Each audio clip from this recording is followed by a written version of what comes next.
প্রত্যেককে জানাই আমার ছোট্ট ইউটিউব চ্যানেল ম্যাথলার্নে স্বাগত। আজকে এই ভিডিওতে আমরা ক্লাস 9-এর কোষে দেখি 1.3 পার্ট 2 করব। কোশ্চেন নম্বর 1, 2, 3 আগের পার্টে করিয়েছি, এখন আমরা কোশ্চেন নম্বর 4 দেখি। কোশ্চেন নম্বর 4 বলছে 4টি সংখ্যা লিখি যাদের দশমিকে বিস্তার অসীম ও অনাবৃত্ত।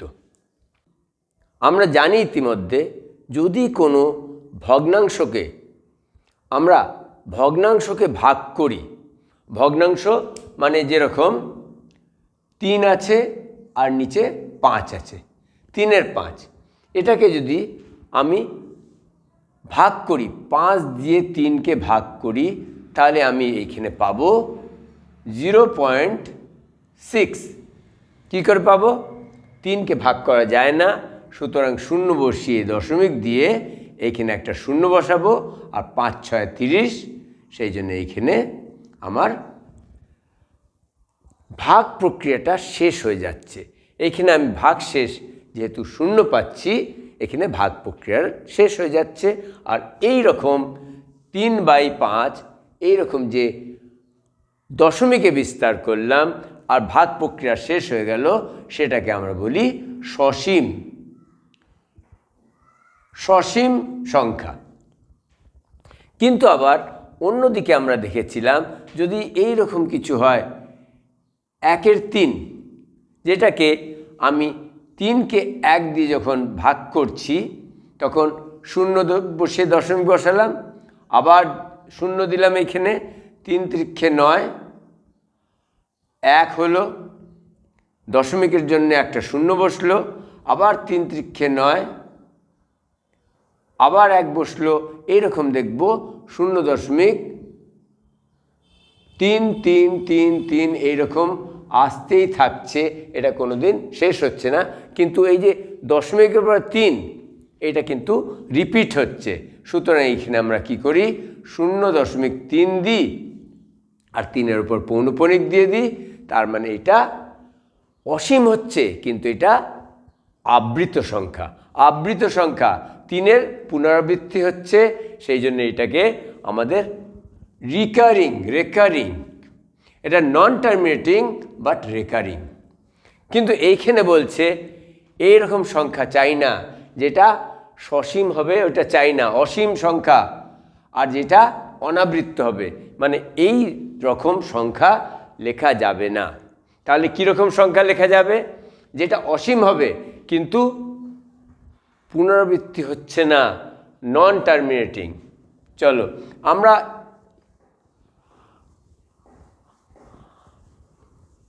আমরা জানি যে যদি কোনো অমূলদ সংখ্যা হয়, তাহলে তাকে p/q আকারে প্রকাশ করা যায় না।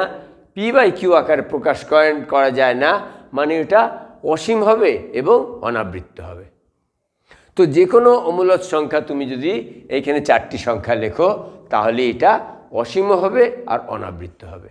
তাহলে তোমরা জানো যে আমাদের যদি যে কোনো সংখ্যার যাদের আমরা বর্গমূল বের করতে পারি না, যেমন √7 তোমরা বর্গমূল বের করতে পারো না, কারণ 2 × 2 = 4, 3 × 9, 4 একটা বর্গ সংখ্যা, তারপরের সংখ্যাটা হচ্ছে 9 হচ্ছে বর্গ সংখ্যা।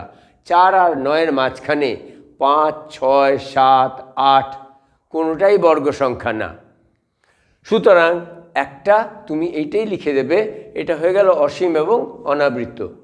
যখন √7 বর্গমূল বের করবে তখন দেখবে 2 দশমিক কিছু একটা আসতেই থাকবে, ওটা কোনো দিন শেষ হবে না এবং আবৃতও হবে না।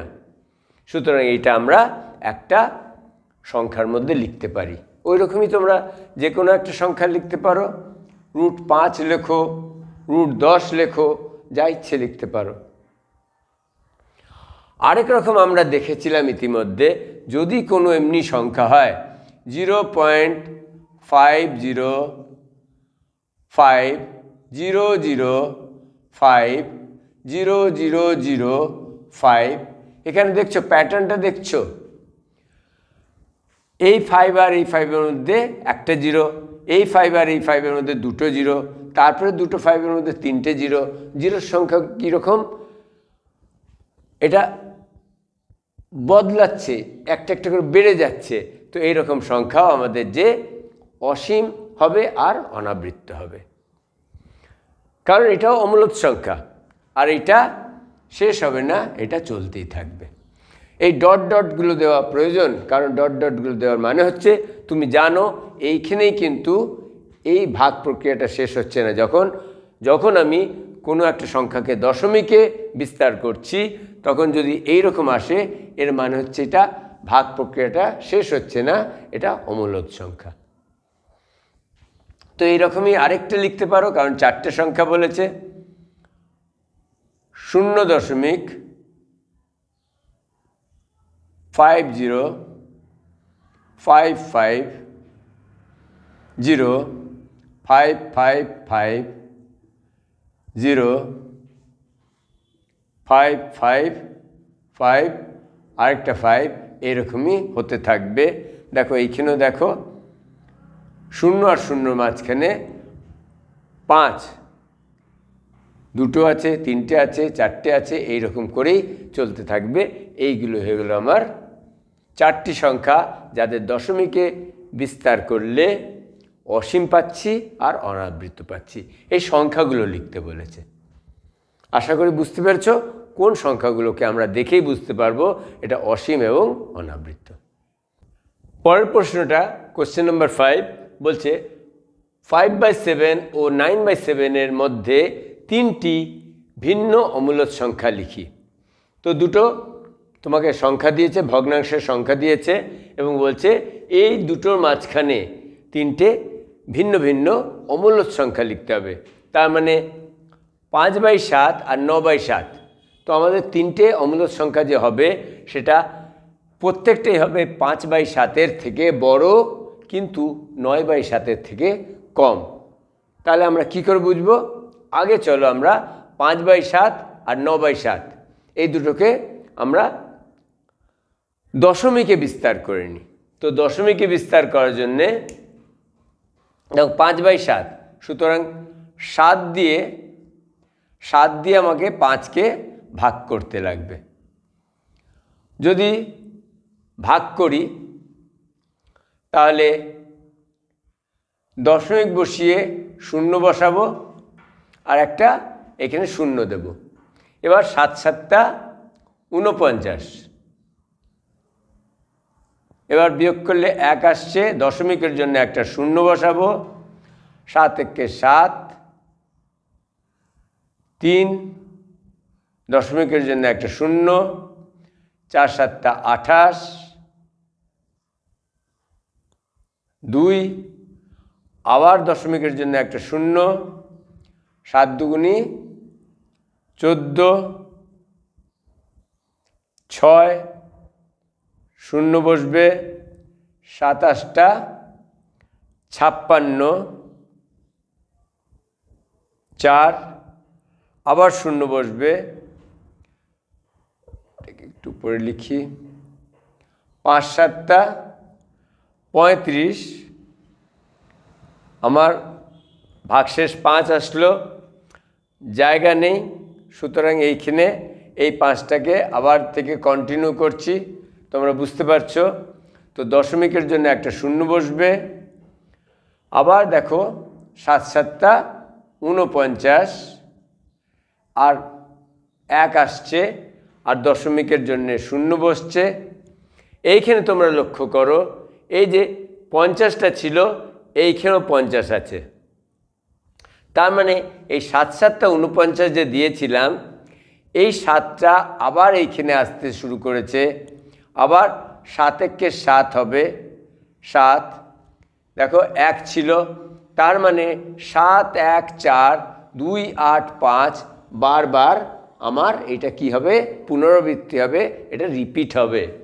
তার মানে এইটা যখন করব 7 1 4 2 8 5, 7 1 4 2 8 5, এইরকমভাবেই আমার আবৃত্ত সংখ্যা পাচ্ছি। তার মানে এটাকে আমি কি লিখতে পারি?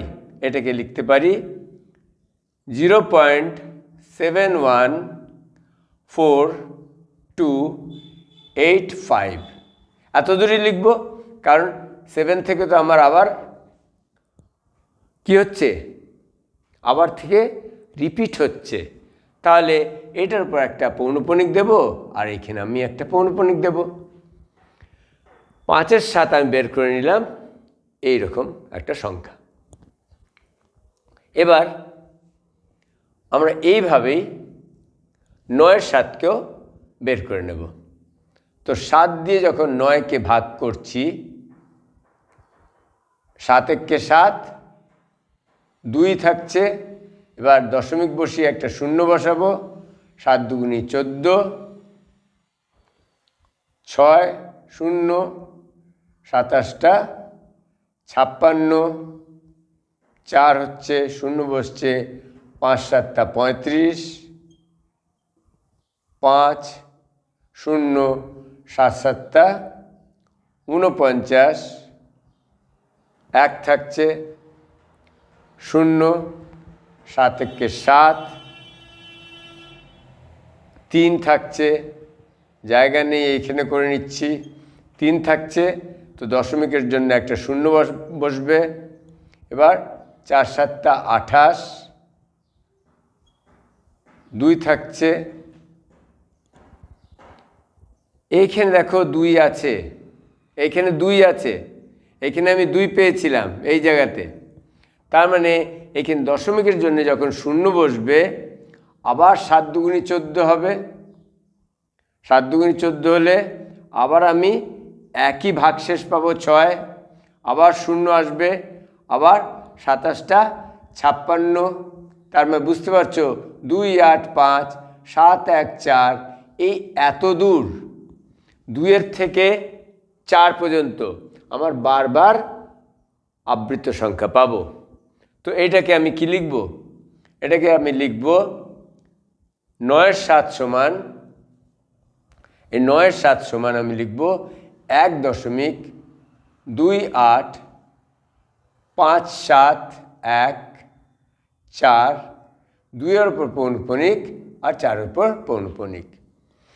এবার আমি বুঝতে পারছি এই দুটো সংখ্যা পেলাম, এই সংখ্যা পেলাম আর এই সংখ্যা পেলাম।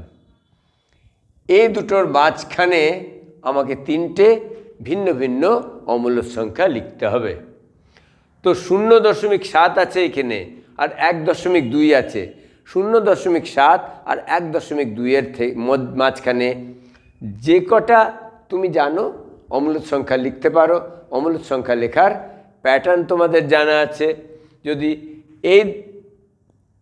এর থেকে বড় করো তো তুমি 0.8 দিয়ে শুরু করতে পারো, কারণ 0.8 করলে কি হবে, 0.7 এরপরে যাই সংখ্যা থাক এর থেকে বড় আর এর থেকে ছোট, কিন্তু 0.8 করলে তো এটা অমূলদ সংখ্যা হলো না।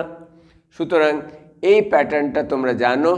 80800, আবার 8 বসাও, আবার 3টে 0 দিয়ে দাও, আবার একটা 8 বসাও। এই রকম করে দেখো 0, এখানে 2টো 0, এখানে 3টে 0, এখানে 4টে 0, এইরকম যে প্যাটার্ন আসবে, এই প্যাটার্নের সংখ্যাগুলো কি হচ্ছে, আমার অমূলদ সংখ্যা হচ্ছে। সুতরাং এটার মাঝখানে একটা অমূলদ সংখ্যা তুমি পেয়ে গেলে। এইভাবেই তুমি আরও করতে পারো। 90990999909999 হলো তো এইটাও, কারণ 0.9 0.7-এর থেকে বড় আর 1.2-এর থেকে ছোট।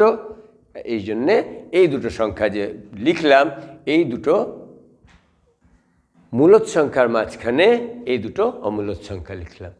ও আরেকটা লিখতে হবে, 3টে। তাহলে দেখো 1.2 আছে, তো যদি 1 তুমি 1 দিয়ে শুরু করো, 1.1010010001 এইরকম যে সংখ্যা হলো, এইটাও আমার এই দুটো সংখ্যার মাঝখানেই 5/7 আর 9/7। এই দুটো সংখ্যার মাঝখানে এই আমার তিনটে যে অমূলদ সংখ্যা লিখলাম, এই তিনটেই। তাহলে বুঝতেই পারছো এটা তোমাদের নিজেদের চিন্তাধারার ওপর, আর তোমাদের স্কুলে বা বইয়ের যে উত্তর দেবে এই সংখ্যার সঙ্গে এই সংখ্যা নাও মিলতে পারে, কারণ এর বহু উত্তর হতে পারে, অনেক রকম উত্তর হতে পারে। তোমার সহপাঠী একরকম করবে, তুমি একরকম করবে, সব উত্তরই সঠিক হবে যদি এই সংখ্যা আর এই সংখ্যার মাঝখানে তোমরা তিনটে অমূলদ সংখ্যা লেখো। দেখো পরের কোশ্চেনটা, কোশ্চেন নম্বর 6, ঠিক আগের মতনই দিয়েছে। 3-এর 7 এবং 1-এর 11-র মাঝখানে দুটি ভিন্ন অমূলদ সংখ্যা লিখতে হবে। এখন তোমরা প্রসেসটা জেনে গেছো কী করতে হবে। 3-এর 7কে দশমিকে বিস্তার করব, 1-এর 11কে দশমিকে বিস্তার করব, আর এই দুই দশমিক সংখ্যার মাঝখানে দুটো ভিন্ন ভিন্ন অমূলদ সংখ্যা লিখব। অমূলদ সংখ্যা কেমন করে লিখতে হয় তোমরা জানো, তাহলে চলো করি। 3-এর 7কে যখন আমি দশমিকে বিস্তার করছি, তাহলে 3কে 7 দিয়ে ভাগ করব,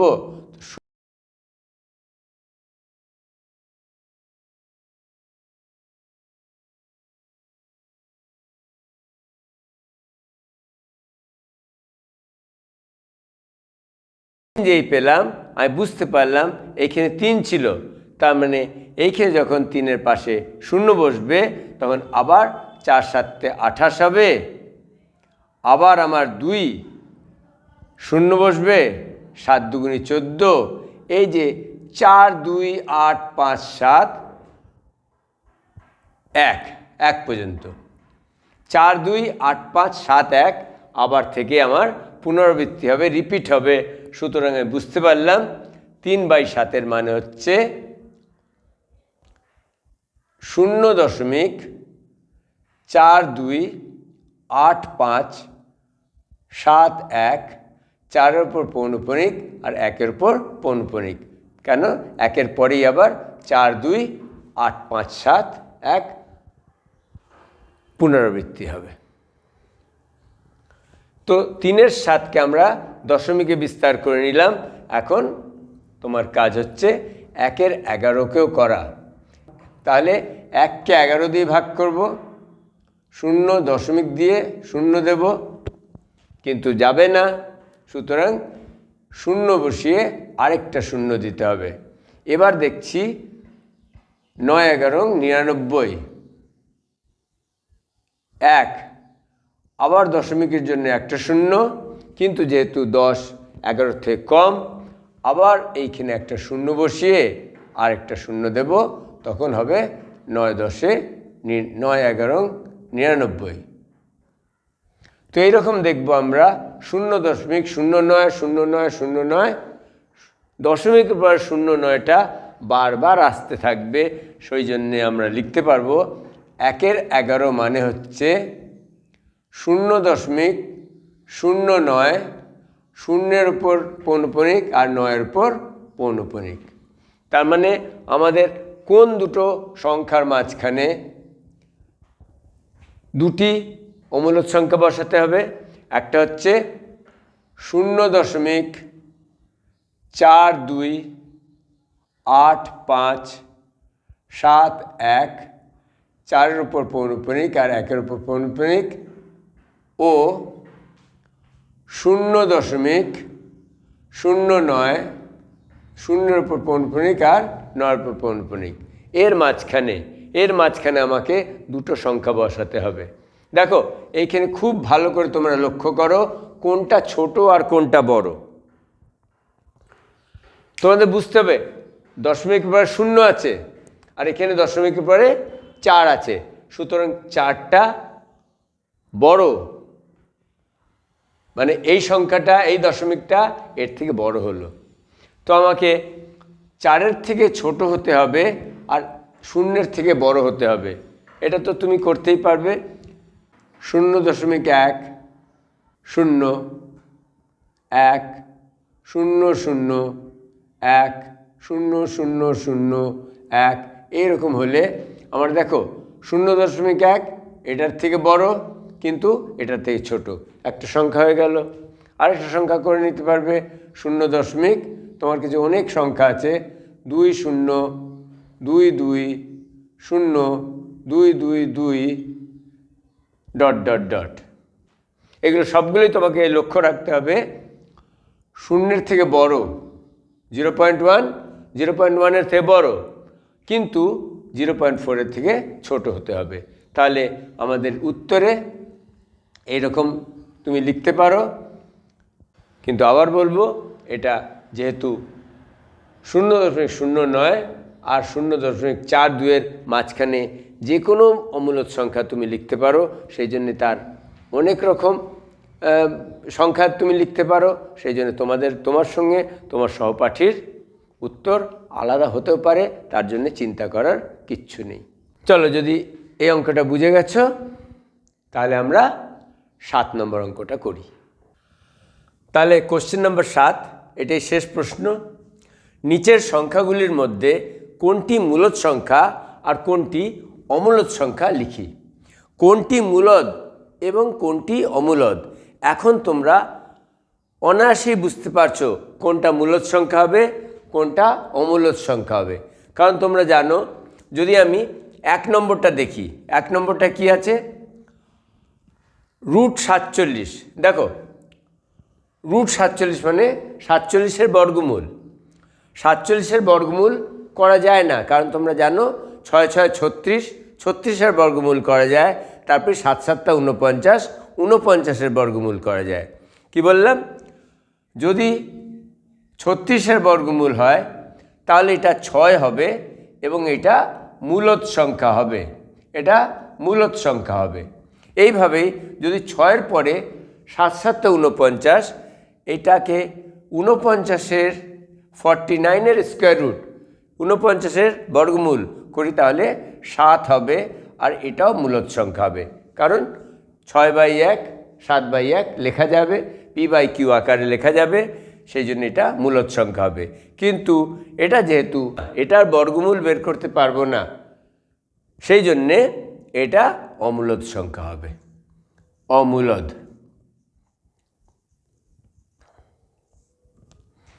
ঠিক সেই রকমই 625-এর বর্গমূল, এটা কি আমি বর্গমূল করতে পারবো? যদি তোমরা বর্গমূল করতে নাও পারো, দেখো 625-এর আমরা কি করব, আগে উৎপাদক বের করব। উৎপাদক বের করে নাও। উৎপাদক যদি বের করি তো 5 দিয়ে এটা ভাগ করবে, 125 হবে। আবার 5 দিয়ে 125-কে ভাগ করতে পারবে, 5 25 সঙ্গে 125। আবার 25-এর 5 দিয়ে 5-কে গুণ করলে হবে। তার মানে দেখো 625-কে তোমরা লিখতে পারো, 625-কে তোমরা লিখতে পারো 25 গুণিত 25, 25-এর স্কোয়ার, 25-এর স্কোয়ার মানে 625। সুতরাং যদি 625-এর তুমি বর্গমূল করো, এদিকেও বর্গমূল করো, তো বর্গমূল যখন করে তো বর্গমূল সরে যায়, আর এই বর্গ সাইনটা, স্কোয়ার সাইনটা সরে যায়। তার মানে 625-এর বর্গমূল আমি কি পেলাম, 25। আর 25-কে তো 25-এর 1 লেখা যায়। যখন 25/1 p/q আকারে প্রকাশ করা গেল, তখন এটা মূলদ সংখ্যা হলো। আশা করি বুঝতে পেরেছ 625-এর বর্গমূল এইখানে উৎপাদকে বিশ্লেষণ করে কিভাবে বের করা হলো। তাহলে এটাকে আমি মুছে দিচ্ছি, আমি এটা বুঝিয়ে দিলাম 625-এর বর্গমূল কিভাবে 25 আসছে। তাহলে 25/1 লেখা যায়, তার মানে এটা হয়ে গেল মূলদ সংখ্যা। এভাবে বুঝে বুঝে করবে। এই 2 নম্বরটা হলো মূলদ সংখ্যা, মূলদ সংখ্যা। এবার 3 নম্বরটা 6.5757 ডট ডট দেওয়া আছে, মানে এই প্যাটার্নটাই চলছে 5 7 5 7 5 7। তার মানে এইটা কি হলো 6.57, আর আমি কতবার 5 7 লিখব, লেখার দরকার নেই। 5-এর উপর পৌনঃপুনিক দাও, 7-এর উপর পৌনঃপুনিক দাও। সুতরাং এটা বুঝতে পারলাম এইটাকে যখন দশমিকে বিস্তার করা হচ্ছে, এটা কীরকম দশমিক হচ্ছে? এটা আবৃত্ত দশমিক হচ্ছে। অসীম তো হচ্ছে, কিন্তু আবৃত্ত দশমিক হচ্ছে। আর আগের পার্টে আমরা দেখেছি খুব সম্ভবত যে যখনই অসীম আবৃত্ত দশমিক সংখ্যা হয় তখন সেটাকে আমরা p/q আকারে প্রকাশ করতে পারি। সেই জন্য এইটাও কি হলো? মূলদ সংখ্যা। মূলদ সংখ্যা বুঝতে পেরেছ? যে কোনো অসীম কিন্তু আবৃত দশমিক যদি হয় তাহলে সবাই মূলদ সংখ্যাই হবে। এবার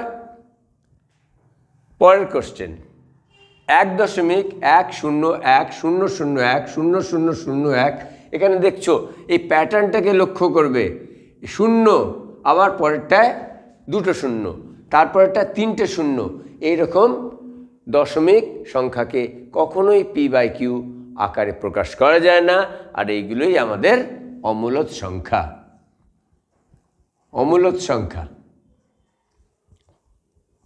কিছুক্ষণ আগে আমরা যখন 4টে অসীম অনাবৃত্ত সংখ্যা আমরা আলোচনা করেছিলাম এখানে 4 নম্বর কোশ্চেনে, তখন তোমাদের দেখিয়েছিলাম যাদের যখন দশমিকে বিস্তার করছি তখন ওইটাকে কখনো শেষ হচ্ছে না, অসীম থেকে যাচ্ছে, কিন্তু আবৃত্ত হচ্ছে না। অসীম অথচ অনাবৃত্ত, এটাকে কি বলি? অমূলদ সংখ্যা বলি। আশা করি তোমরা এই ভিডিওতে যে 4 নম্বর, 5 নম্বর, 6 নম্বর আর 7 নম্বর এই 4টে কোশ্চেনের আমাদের আলোচনা হলো, তোমরা বুঝতে পেরেছ। ভিডিওটা ভালো লাগলে অবশ্যই বন্ধুদের সঙ্গে শেয়ার করো আর একটা লাইক দিয়ে আমাদের উৎসাহ বাড়িয়ে দাও।